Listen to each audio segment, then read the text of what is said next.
Everyone wanted me to go to school, but I said no. This is what I wanted, and I'm going for it. As a young boy coming up, I was earning 700,000 then. I was the first Nigerian to sign in Norway without trials. People must talk regardless of anything you do. So anything anybody says outside, it's his or her own opinion. Football in Libya is physical. Would you say is a higher level than Nigeria? Is it a lower level? You can see in the continent, then you judge. What would you say was the biggest challenge? Biggest challenge, I would say, is my experience in Egypt. I must say, I was like, God, prove yourself that you are God. Let me come out of this alive. That was the only thing I was saying in my heart. They treated me like a common criminal.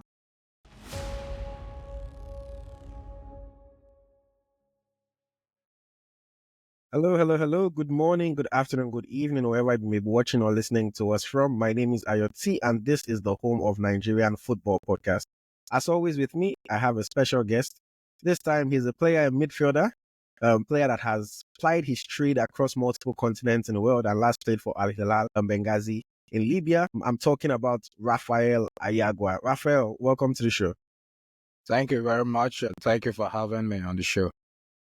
Yes, thank you for taking the time out to speak to me and to speak to our audience as well. We just want to talk about your football journey, ups and downs, different things that you've been through, and also get people excited for what's to come in the future. But before we get into football conversation, I always like to ask my guests, how are you doing? How is the family? How is your health? Health is the most important thing before you can do other things in life. So how are you on that side? Yeah, I'm very well. As you can see, everything is going on well. Family is okay. And to the glory of God, the year has started and we're looking forward for better things ahead. Amazing. Good to hear that. So how are you? Thank you. This is the first time that any of my guests will ask me how I am. I always say how are you. Nobody ever asks me. Thank you for asking. I'm very well, happy to be talking to you. 2025 is our year to push, so trying to put out a lot more content for the people, share more football stories, and just engage with the audience better, and as well work with more Nigerian footballers as well this year. But so far so good. Makes sense. Thank you for that. Thank you for that. You're welcome. Yeah. Okay, let's get into talk about yourself, football. I'll start with your upbringing. I always like to ask players, can you tell us a little bit about how you grew up, where you grew up, and how your environment, influenced you to get into football? Yeah, I was born and raised in Benue State, Boko to be precise. I started in academy by name Abaya Babes. He was he was the sole owner of the club, of the academy then. May his soul rest in peace. He has raised, if not all, 90% of the talents that came out from Benue State. I'm happy to be part of his project, to the glory of God.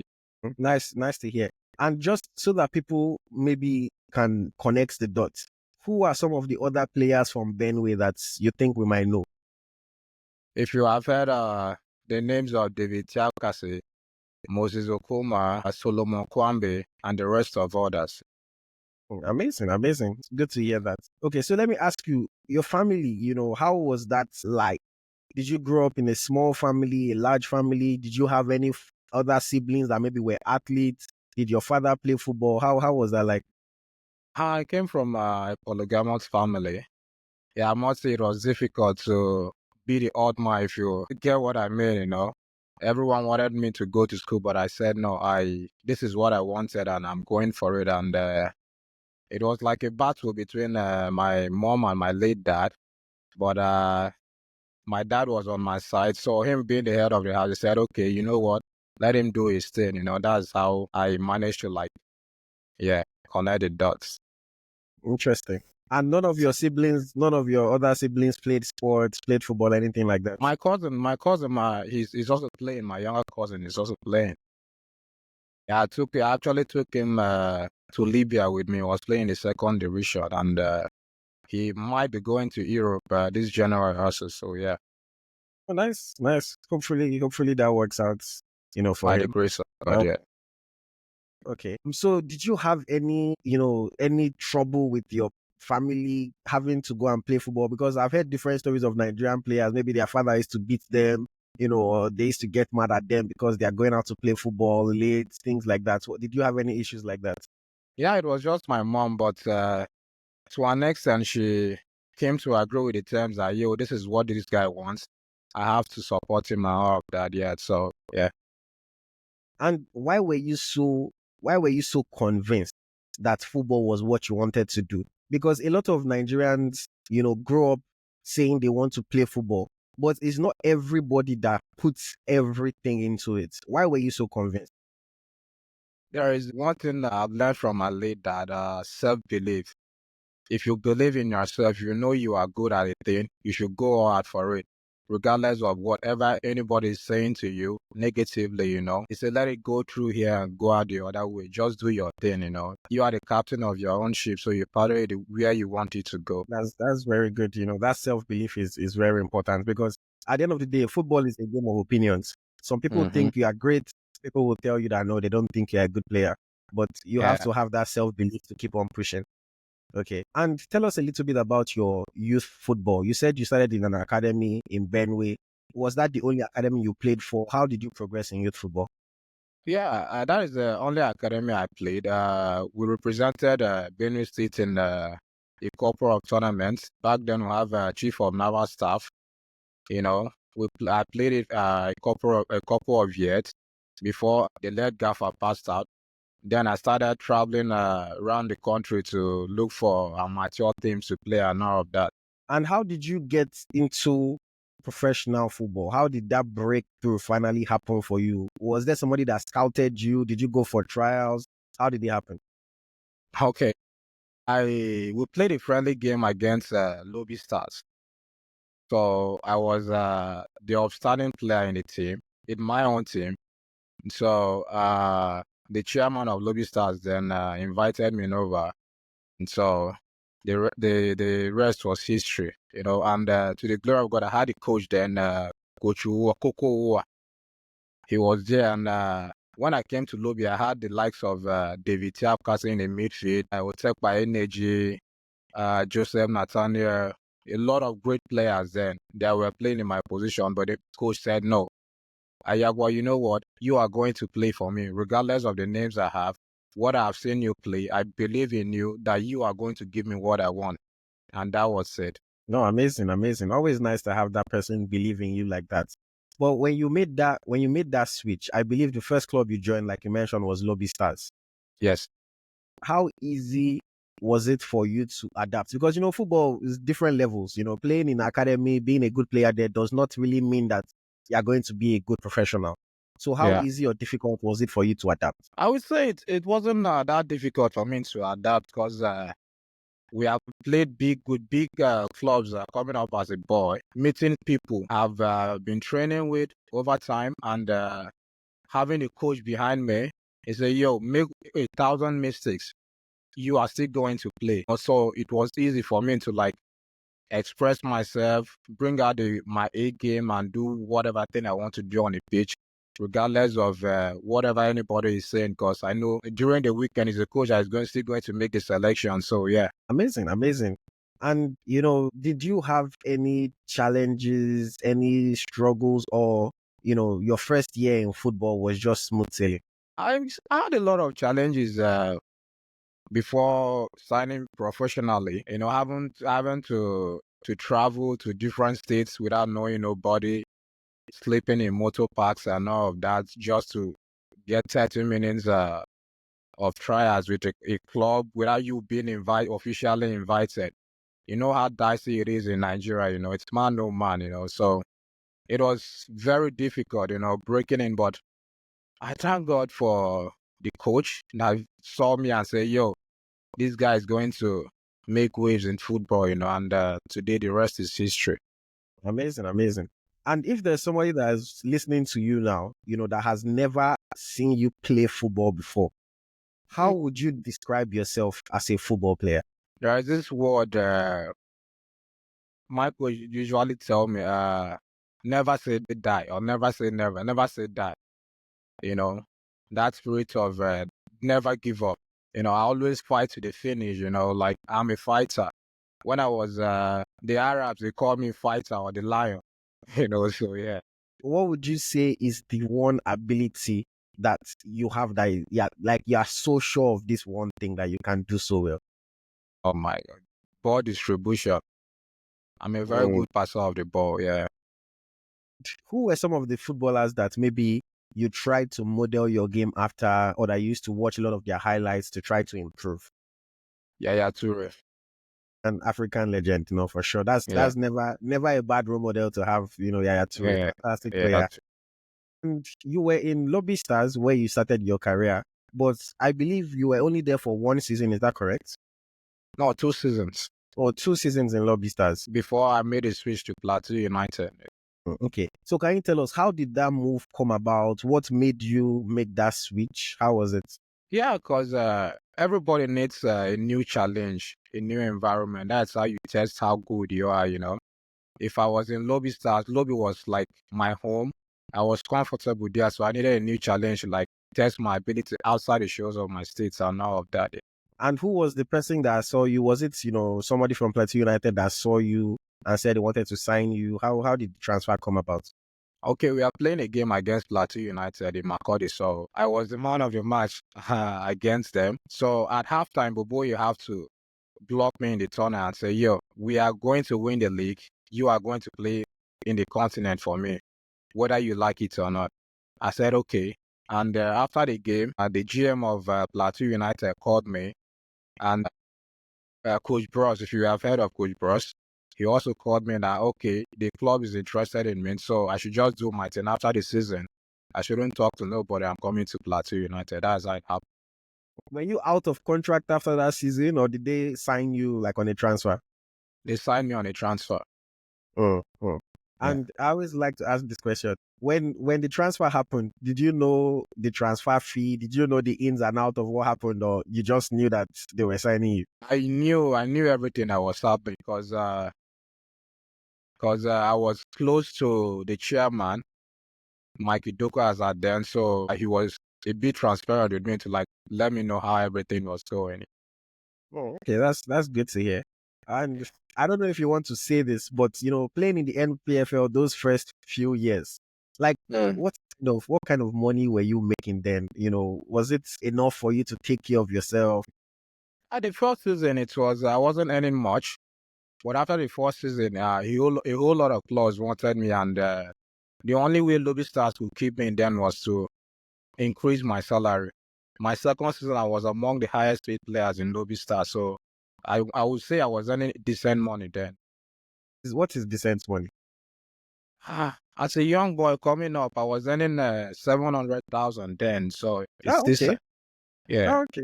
That's not bad. That's not bad. yeah. It's more than I spoke with Anayo Iwala recently, and he said when he first started, he was earning 50,000. My first salary in Lobby Stars was Different. 250,000. My first season. Yeah, Okay, okay. They did you well. They did you well. yeah. And playing in Plateau United, how was that experience for you? How was it playing on the continent? What would you describe it like? I would say that was where I had my best season or best football in the MPFL. Then when I was there, I was the highest goal scorer of the team and all of that. Everything was going well for me, and I was the toast of the fans. So it was massive. I love it there. Amazing, amazing. And was there anybody that you would say had a big impact on you that really helped you to get better as a football player, either from Lobby Stars or from Plateau United? I would say Mikey Doko and Coach Uwa, Coco Uwa. They played a very they played a vital role in shaping me to be a better person, not just as a footballer, but as a person. Okay, okay. And I mean, after Plateau United, how many seasons did you spend in Plateau? Just for Just 6 months. 6 months before you Yeah. made your transfer to Norway. Lillestrom in Norway. Lillestrom. Okay, let's now get into that. How did that come about? I mean, Nigerian footballers, the dream is to be able to make a transfer to Europe and go and, explore your talent and grow from there. So how did it come about? 6 months in Plateau United, who saw you and said, okay, I'm taking you to Europe? Okay, there was this agent, Paul, Mr. Paul. When he first saw me, then I was in Lobi Stars. That was my second season in Lobi Stars. So he started following me up until he now communicated with Ata Neke that, yo, I have a great defensive midfielder in Nigeria that I want you to see. Ata said, okay. Ata flew in to Nigeria to watch just a game. After 15 minutes of the game, he said he was convinced. Oh, So we went to play Tuadi Saha in 2 days. So the director of sports of Lillestrom came all the way from Norway to Tunis to watch me play. And I scored a penalty in the game. So after the game, that was a done deal. wow. And they ended up doing everything for you. And then how long after they watched you did you make that transfer and go to Norway? Immediately they watched me, they started processing my papers and everything. So did you have to do, sorry, did you have to do trials or was it just I was straight? the first Nigerian to sign in Norway without trials. I signed my Wow. contract here in Nigeria before traveling to Norway. Wow. Wow. And when you got on that flight, landed in Norway, how did you feel? Was it like everything that you've been working for your whole life is finally, how did you feel? I can't just explain how I felt then, because it was like a mixed feelings. I was like, yo, why is my late dad not alive to like witness this thing happen, because he was always supporting me, say, yo, you are going to make it big. I believe in you and all of that. And when it was happening, he was not there to like witness it. So it was like a mixed feeling for me. But who was the first person that you called, to tell them that, I've arrived, though, I'm here, no be lie, true, I did Lillestrom. Who was the first person you called? It was my other brother, my immediate other brother. So going to Norway, I mean, Norway is a drastically different country from Nigeria. The food, the people, the culture, the weather, especially the weather. Yeah. How easy or difficult was it for you to adapt just to life in Norway? I say it wasn't easy because I got in during winter. Yeah, I went in during winter. It was extremely cold. We have minus. It was it was very difficult for me to cope. But yeah, as an African man, we have to survive anywhere at the harsh conditions and everything. And in terms of training, in terms of the football, I've spoken to different players in the past that said when they got to Europe, they had to watch other people to see what they were doing in training because they were getting exposed to things that they hadn't seen before in Nigeria. Was that the same for you? How easy was it for you to adapt to the training style in Norway? Before then, I went to Braga, so it wasn't that the things I saw in Norway, I've already seen them in Portugal. So it wasn't that hard for me to like adapt into the system, because I've been in Europe before. Yeah. So you were in Braga before for trials or for what? Yeah, for trials. Okay, interesting. Yeah. So by the time you got to Norway, you were already familiar with a lot of the things, and Yeah. that was able to go well for you. Okay, good to hear that. So can you tell us about your time in Lillestrom? How long were you there for, and what were some of the challenges that you faced? Because I looked, did my research, and you didn't get to play that many games for the first team. Yeah. So what happened there? I got in and not getting adequate playing time. Where I was coming from, I was worshipped as a king and all of that. The African mentality. I was young and naive. I couldn't wait to like be patient to integrate and get into the team and all of that. So when I wasn't getting adequate playing time, I felt now it was time for me to like move my trade elsewhere because I had a lot of clubs that were talking to me then. But when I eventually canceled my contract after 2 years before I could get to Nigeria, get visas and all of those things. The window was closed everywhere, so I have to like stay back and yeah. And coming back, I believe you went back to Lobby Stars to play Yes, again. yeah. So this is something that we know how Nigerians they be now. You've gone to Europe and then now you're back in Nigerian league again. People will start talking. What's happened now? Is it that he did not do well? He cannot get another club in Europe.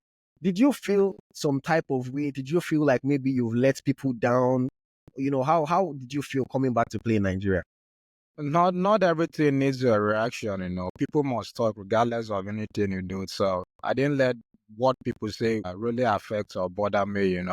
At the end of the day, I have just myself and my family to be answerable to. The most important thing is I'm still working and I'm putting food on their table and all of that. So anything anybody says outside, it's his or her own opinion.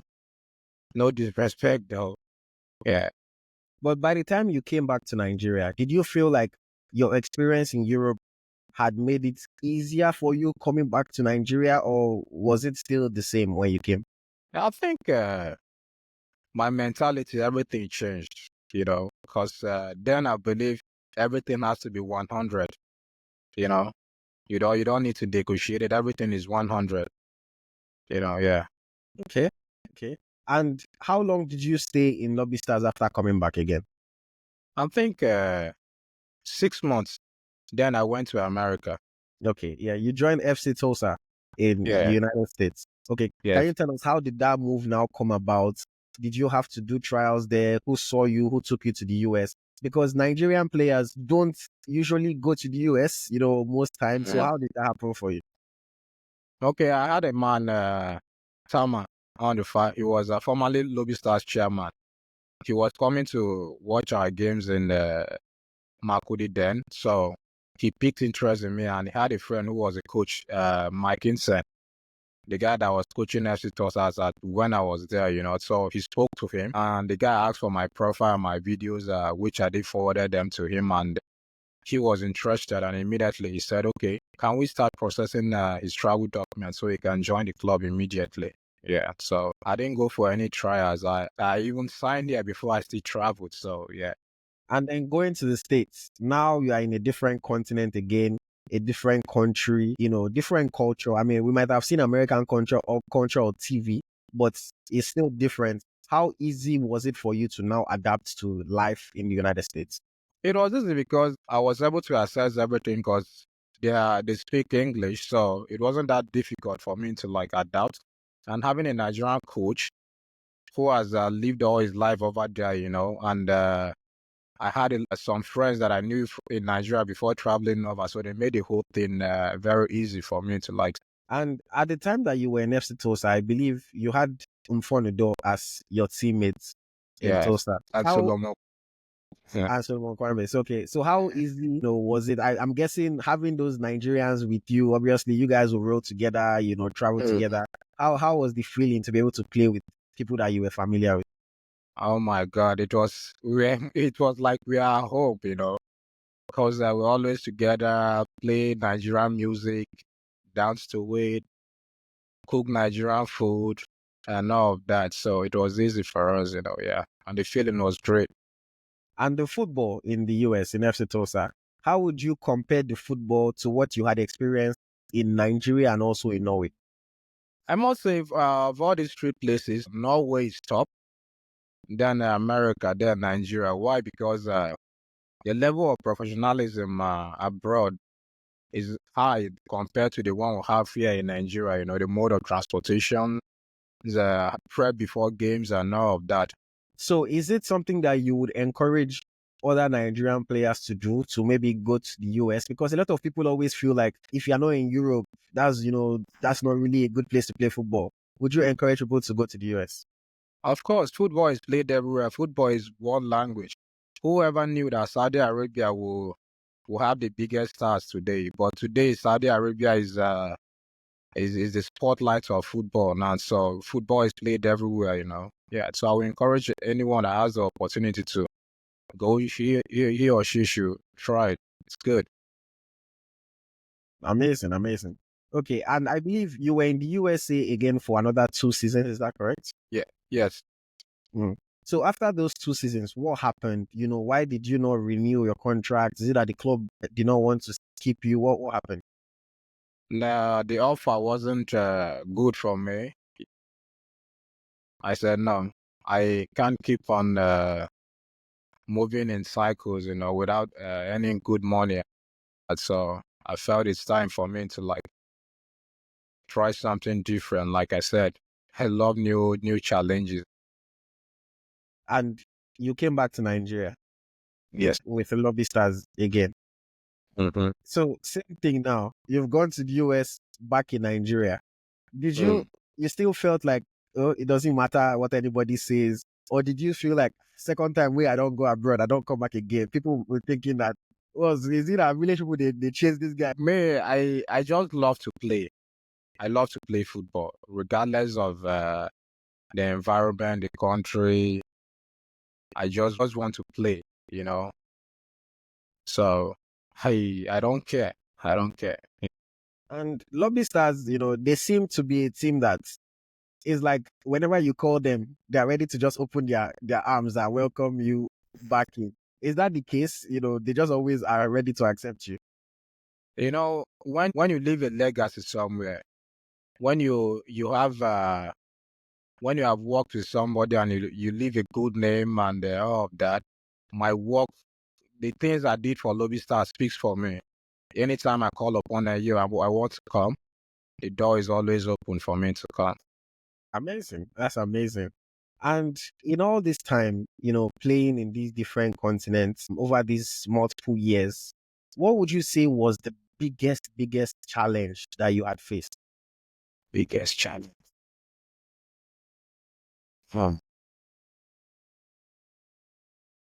Biggest challenge. I would say is my experience in Egypt. No, we've not gotten to Egypt yet. I'm talking about just Okay. in the US, in Nigeria, In the in Norway. US and in Norway. I would say Norway because of the harsh weather condition. Yeah, because Okay. of the harsh weather And condition. what would you say, out of this point, what would you say was the, biggest, happiest thing that happened, your best moment throughout these years playing in these countries? Yeah, it was when I first signed my professional contract with Lillestrom. That was the Yeah. happiest moment. Yeah. Okay. Okay. And speaking of Egypt, after playing in Lobby Stars again for another season, I believe one season in Lobby Stars, you made a transfer to Egypt. So let's get into this. How did that transfer come about? Who was the person that saw you? How did you make that move to Egypt?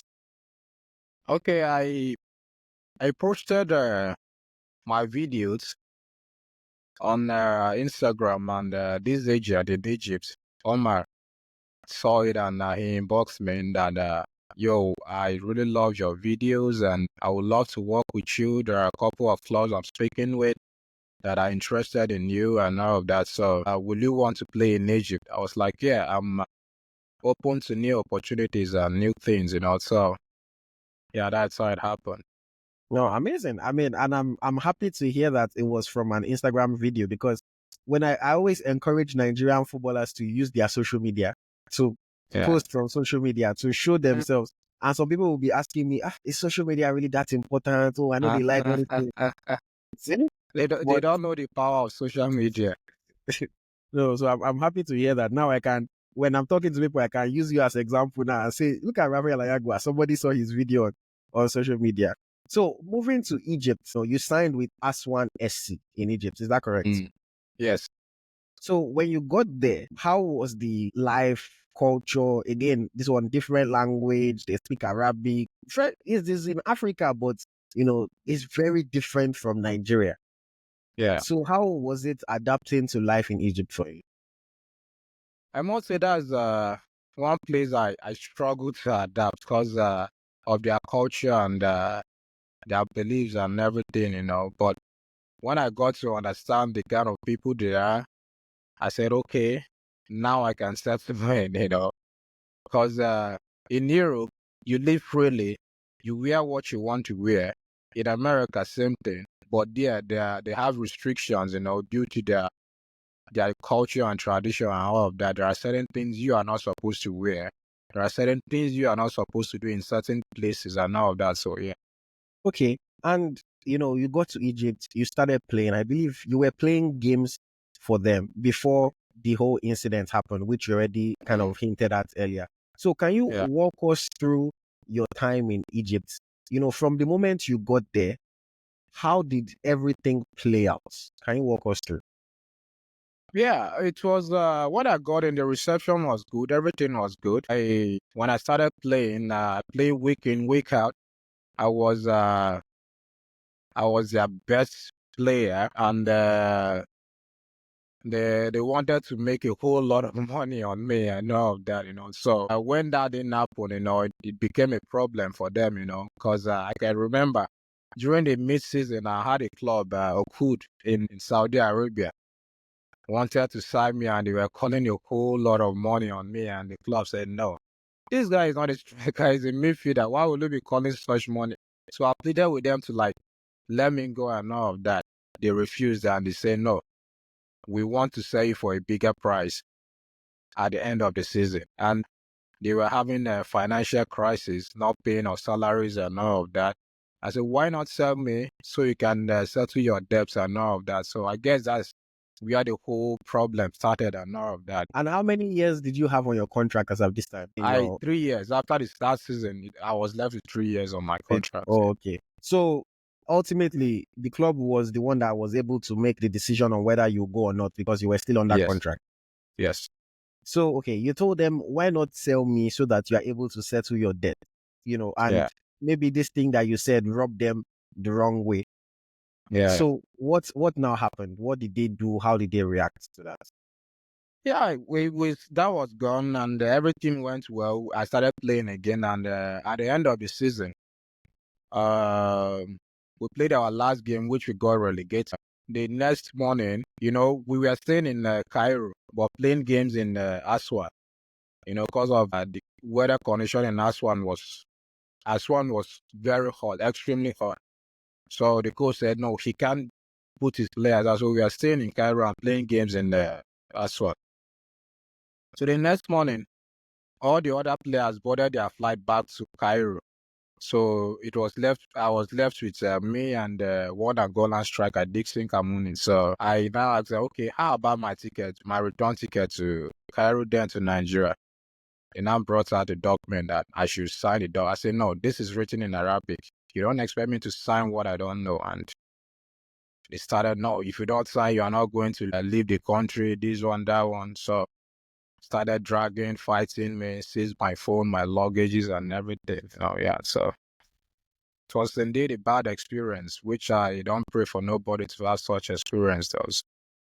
So was it something that all this happened within one day, or was it spread out over a period of time? One day. So, I mean, we saw the video that you had shared on social media. That was this one day that they were trying to force you to sign the documents. Yes. I remember seeing the video. You're inside a car, everything. What was going through your mind? I must say, I was like, God, prove yourself that you are God. Let me come out of this alive. That was the only thing I was saying in my heart. Look, he's dragging me even in a taxi. Look, bringing people to beat me. As they were telling you that, you cannot travel, was it just that kind of threat, or was there any threat of physical harm to you as well? They treated me like a common criminal. They were beating me, spitting on me, like, yeah. Was this happening inside the car or before you entered the car? When all these ones were happening, they collected my phone and my luggages, everything. So they were beating me on the street. Then I was finding my way to the airport. I was running to the airport, Any taxi that takes me, they speak Arabic with the person drops me. Where the person drops me, they start beating me. So I struggled. I ran a long distance. The airport was very far from the town. Anybody that has been to Egypt in Aswan, to be precise, will tell you. So I ran from the town to the airport. Yeah.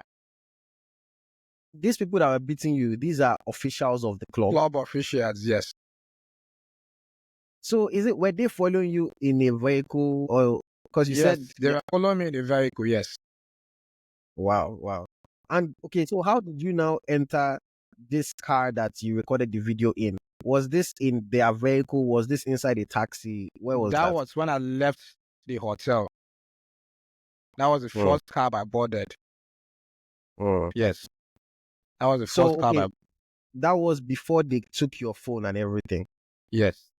So, I mean, it seems like something so crazy that you don't really think it would happen in football, but it happened to you. So how did you eventually escape? How did you get away? So I had my small bag, which they thought my passport was inside. So they were struggling to get it back. I was using that very bag to buy time, moving closer to the airport. Yeah, so when I saw that, okay, the airport was like 10 minutes away, I now free the bag to them. So they felt now they have my passport. I can't travel. They now drove back. So before they could open the bag and notice that my passport was not inside, I was at the airport already. On getting to the airport, at the security post, they said I can't travel without my passport because I've already gave one of I don't know if you know uh, Cairo, the secretary to the under 20s. His elder or younger brother is in Egypt, so I gave him my passport to keep for me. Getting to the airport, I met this guy, one engineer. He speaks English. He's Egyptian too. So he saw everything that was happening. And I spoke to him that, look, sir, if you don't help me, I'm dead. I'm not with my passport, but I have my driver's license. You saw everything that happened. He said, okay, I should swear that everything I'm telling him is the truth. And I said, I swear with my mother's life. He now said, no, no, no, no, you don't have to say no more. He now spoke to the security guys that they should allow me travel with my driver's license. He explained everything that happened over there to them. So the guy left me pass. Immediately I passed the security post, they were dropping in their vehicle. And they were like, they should stop me from going. They should stop me from going. Security said, no, he has passed already. There is no way they are bringing him back. That's how I managed to travel. On getting to Egypt, this same man gave me about 300 Egyptian pounds to board a taxi to wherever I'm going. I know where this guy that holds my passport, where he normally sits in Cairo. So I picked a taxi. He took me there. I just sat there with no hopes of seeing him that night. Lo and behold, he was just coming behind me. Now, he has already seen my video. He has been trying to call me. I said, okay, here I am. He took me to his house, had a shower, gave me a change of clothes. The next morning, he took me to the airport with my passport and my ticket. Then I returned back to Nigeria. And when you finally go back to Nigeria, how did you feel? Relieved. I felt alive. Felt alive. I'm sorry you had to go through that. Sometimes we don't, the things that people face just trying to pursue their dreams, trying to play football. I cannot imagine. As of today, let me ask you this question. Would you ever go back to play in Egypt? Yeah, of course. Oh. Why not? I will. But not with that one again. Nah, no, it's son. But what if you have to travel to Aswan for an away game? You don't think maybe something? I pray it never happens. Oh, oh, oh. I pray it Okay. never happens. And this incident that happened, did it affect you in any way mentally? Did it affect you? Yeah, because I had a lot of offers to go back in Egypt the following season, but I refused. That was why I went to Libya. Because, you having a FIFA case and every club was opting out. No, we don't want troubles and all of that. But the club in Libya, Al Hilal, they were willing to, regardless of the whole situation, they wanted me in their team. So, yeah, they took me in before I know what was happening. I got a FIFA clearance and I started playing. But before you go to Libya, let's talk about this FIFA case. How did the issue reach FIFA? Was there a particular sports lawyer that helped you to push this case with them? Yeah, I was working with an agent, Dr. that took the case and he gave it to Roy. Roy handled the case, and to the glory of God, I won my case, and the rest is history.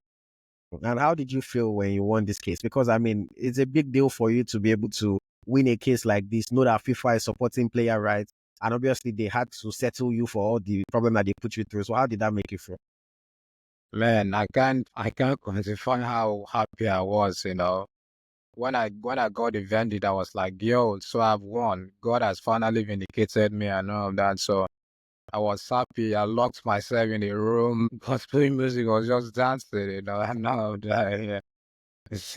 And so moving to Libya, Libya is a country that is fairly controversial. Some people will say, oh, they don't like, the way things are done in Libya.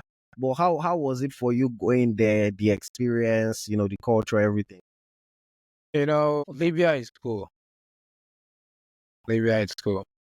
Apart from the harsh weather and every other thing, if you have a thing you are doing in Libya, you will enjoy Libya. Not those who went to Libya illegally, you know. If you understand what I mean, So the stories you heard about Libya are for people that went to Libya. Libya is very peaceful. I can even say Libya is more peaceful than Nigeria. Security wise, yes. Interesting. Yeah. And the football in Libya, how would you describe the football compared to maybe Nigeria, compared to Egypt? How would you describe the football there? Very physical. Football in Libya is physical, yeah. What of the level? Would you say is a higher level than Nigeria? Is it a lower level? How would you? You can see in the continent, then you judge what teams from their plays are against teams in Nigeria, then you judge. I like that answer.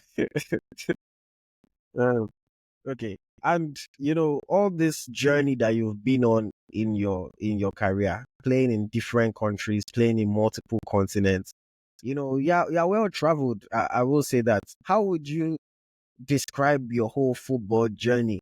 Is it something that if you had to do it again, would you do it again this way? Or are there things that you would want to change in the journey, or do you just look at it as all part of the experience? Yeah, they are part of the experience, but I would change one or two things. I would have stayed back in Norway. I shouldn't have left Norway in the first place. That was a wrong move for me.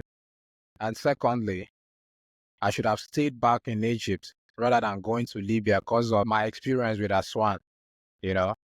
Yeah. But when you look at yourself today, the whole Aswan incident, do you think like it is completely behind you, or God forbid? 100. Okay. 100 is behind me. Yeah. Okay. Very well to hear that. Before we continue talking about football, let us just play one game very quickly. Let's Okay. let's play a game very quickly. This game is going to be quick fire. Okay. So I'm just going to throw questions at you, and I want you to give me the first answer that comes to your mind. Okay? Okay.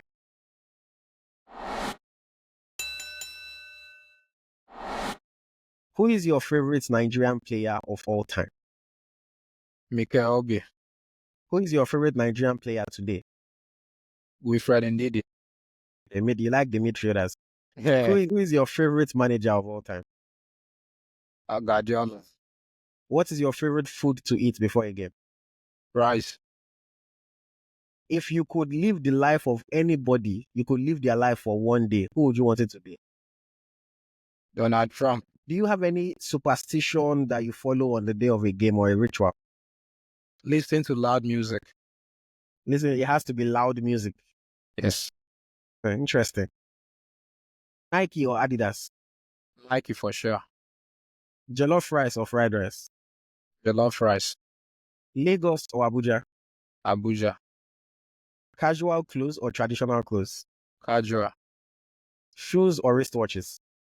Wristwatch. Champions League or AFCON? Champions League. Okay. Let's go back to talking about football very quickly. So now we've covered your journey from Nigeria to Europe to Nigeria to the US to Nigeria to Egypt, to Libya. What do you think is the next step that you want to take in your football journey? I must say that should be confidential for now. Okay, fair enough. But okay, outside of football, how do you unwind? How do you spend your time? What do you do just to relax? Yeah, I get along with the boys, just stroke ourselves, play games. You don't go to parties, you don't go to the beach, or all those kind of things. I go to beach parties, not always once in a blue moon. Are you involved in any community work, any charity work, anything that you are doing to maybe try to help young footballers in Nigeria? 100. Can you tell us a little bit about that? I do my charity. I don't like pronouncing them, so I like to keep them on the What would you say is your dream club? That if you could just play maybe one match for this club, your heart would just be happy. Tottenham, Yeah, Tottenham. Why Tottenham? That's interesting. because I love the club, everything about it. Even though they don't win trophy. I don't care. As far as I'm concerned, they're the best club in the world. What would you look at and say was the best moment in your career so far? Okay, it's this day. I scored a free kick against Kano Pillars. So we are losing it at home. So at 80 minutes, there was a free kick. Solomon Kwame stood on it. Tony Okpoto stood on it. Tiapka stood on it. And I said, no, I'm going to take it. And I said, if I don't score this kick, tell the chairman they should deduct my salary. Boom. It was go. Yes. Free kick is don't be penalty. How were you so confident that you score? Because self-belief. I told you when we started the interview, self-belief. Boom. It was a goal. 1-1. Amazing. Amazing. Have you had any bad injuries, anything like that in your time? Yeah. I had a muscle tear that kept me out for about 4 months. And when was this? I was in Lobi Stars, and that was the day I got a call that my pre-contract has been sent to sign for Valerenga before even Lillestrom came. So I was in the bus going to the match. Then Mr. Paul called me to send the contract to me. I was excited. 5 minutes into the game against Kwara United, I got a muscle problem. I stayed out for 4 to 5 months. Yeah. 5 minutes into the game now. Yes. Okay. Who is your dream coach that you would love to play under?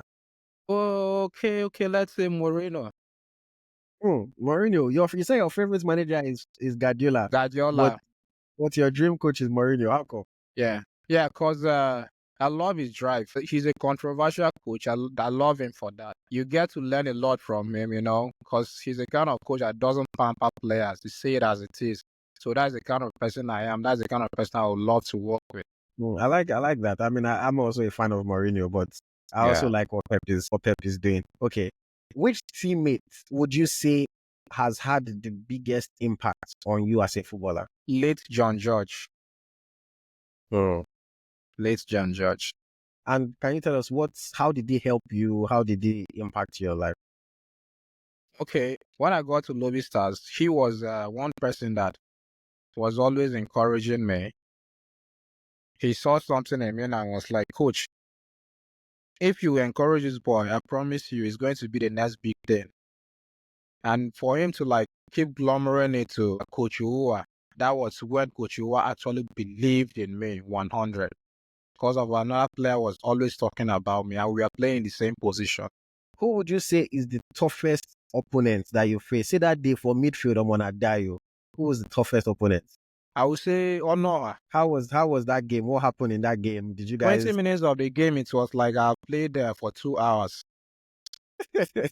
He's this small and before I could see him, 1-2 he's out and he's gone, After the game, the coach that was the first time he scolded me. He actually shouted at me, He said a whole lot to me and all of that after the game because I was terrible in the game. The guy made me to be useless. That's an interesting one. Yeah. Do you remember your biggest ever victory that you've had playing football? Do you remember? Yes. Yes, I remember. Can you tell us about it? Yeah, that was when we went to play Eden Sports in the CAF Champions League in Cameroon. And we had to win to move to the next stage of the qualifiers. And the GM promised us some money. The governor promised us some money and Coach Bros.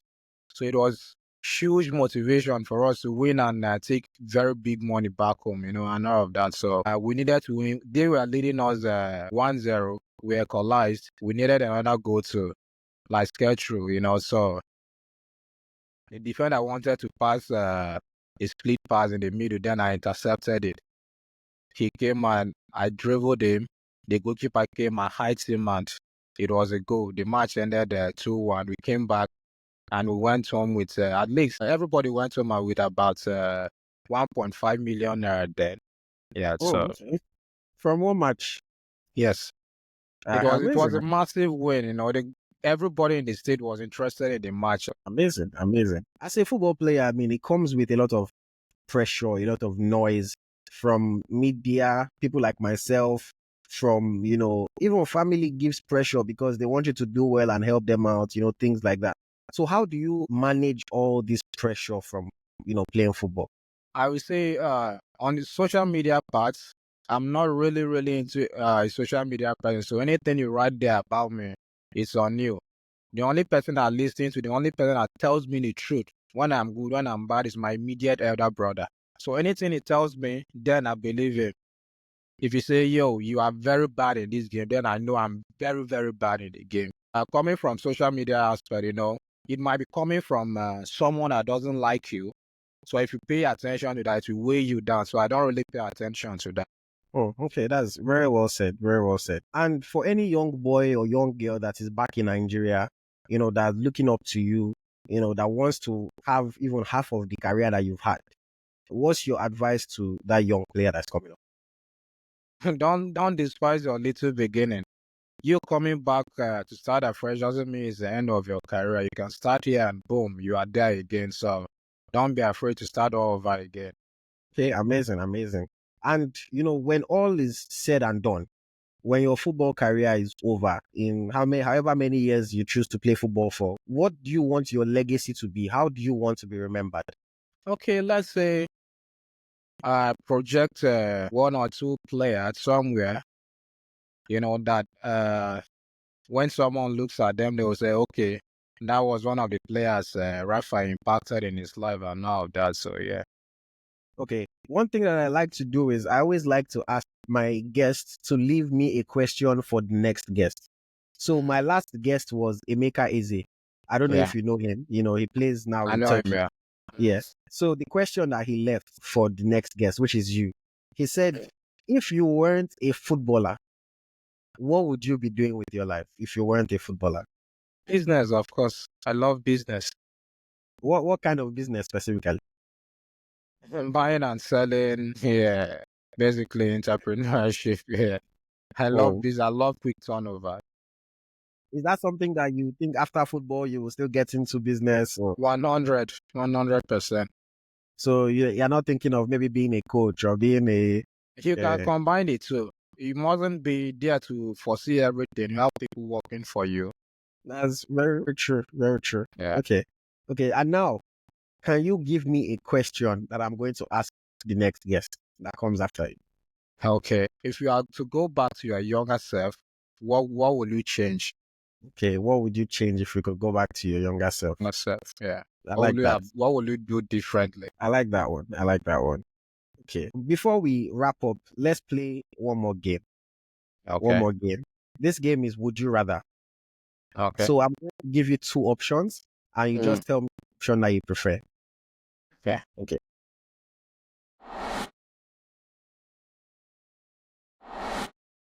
Would you rather score a goal from 30 yards, a screamer, or dribble 4 players and score? 40 yards, a screamer. Okay. Would you rather score the winning goal of a tournament or be the highest goal scorer of the tournament? Come again. Say that question again. Would you rather you score the winning goal in the final of a tournament I or you are rather the score the highest? winning goal. I rather score the winning goal for the final of the tournament. Okay. Yeah. Would you rather be the best player on the worst team in the league or the worst player on the best team in the league? Best player on the worst team in the league. Okay. Would you rather have a long career, but people say that you were a bad player, or you have a short career, but people say that you were a great player? Short career. And be a great player. Mm. Yeah. Okay. Would you rather play against your best friend and lose? Sorry, play against your best friend and win, or play on the same team with your best friend and lose? Play against my best friend and win. Would you rather you win every home game of the season or you win every away game of the season? Win every away game of the season. When all is said and done in your career, would you rather have the record for the most trophies won or the record for the most goals scored?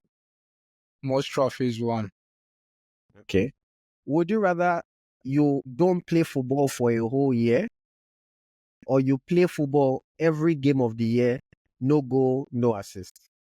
Play every game of the year, no goal, no assist. Would you rather play in the extreme cold or in the extreme heat? Extreme cold. Oh, why cold? I don't like heat. Okay. Oh, okay. Messi, for sure. Okay. Okay. That's the end of Would You Rather. That's the end of Would You Okay. Rather. Yeah. Okay. Now to wrap up, I always like to ask my guests. You've now come here, you've experienced this conversation with me, hopefully you've enjoyed talking to me. Now, can you recommend me 2 people that you think I should also talk to and hear their story? Wait, Okay. before you answer, Mm. the caveat is that you are going to help me to get these 2 people. Okay. So it's people that you think you can help me to talk to get them to come on. So who are these 2 people? Okay, I would say Sesu Dennis. He plays in Saudi Arabia. Ifeanyi Eze. He plays in Iraq now. Oh, okay. As you said, I'll be looking forward to you helping to connect them to get on the show, so that also when our future guests, rather when our audience see them on the show in the future, they know that, okay, thanks to Raphael Ayagwa for this plug. Sure. I'll bring them on. Yeah. All right, thank you. And Thank then you my very final question to you is, what is your message to the people that are watching you now? Some people might be watching this. Maybe this is their first time seeing you. This is their first time hearing of you. Some of them might be your longtime fans, but what is your message to the Nigerian people? Okay, my message is believe in yourself, stay out of trouble. Everyone is entitled to his or her own opinion. What you believe in, it's what you are. Don't let nobody talk you down. All of you, we are all born great for in different ways, so let love lead. Less love, less ego. More love, less ego. Yeah. All right. Amazing conversation. Thank you for sticking with me, Raphael Ayagwa. Nice to hear from you. And we'll be watching, we'll be looking forward to seeing the next steps that you take, the club that you sign for, and hopefully things can progress from there. You've experienced so much in your career, but you're still a young player.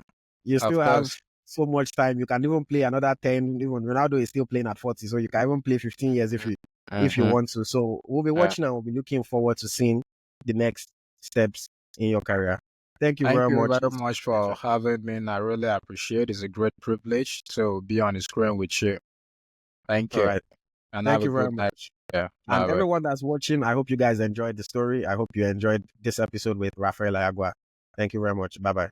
Bye-bye. Hi guys, IoT here. Thank you for watching that exclusive interview with Raphael Ayagwa. I hope you guys enjoyed it half as much as I enjoyed talking to him and making the video for you. If you would like to enjoy more of our exclusive interviews, including a fantastic conversation with Pendix Sport striker Emeka Eze, where he talked about his journey from Nigeria to Cameroon, getting to Europe, and the struggles that he has faced even as a professional in Turkey. Make sure you click the link on screen now to enjoy. And also, if you're not already subscribed to the channel, please make sure you subscribe and turn on notifications so that you always know when we drop a new video. Thank you. Bye-bye.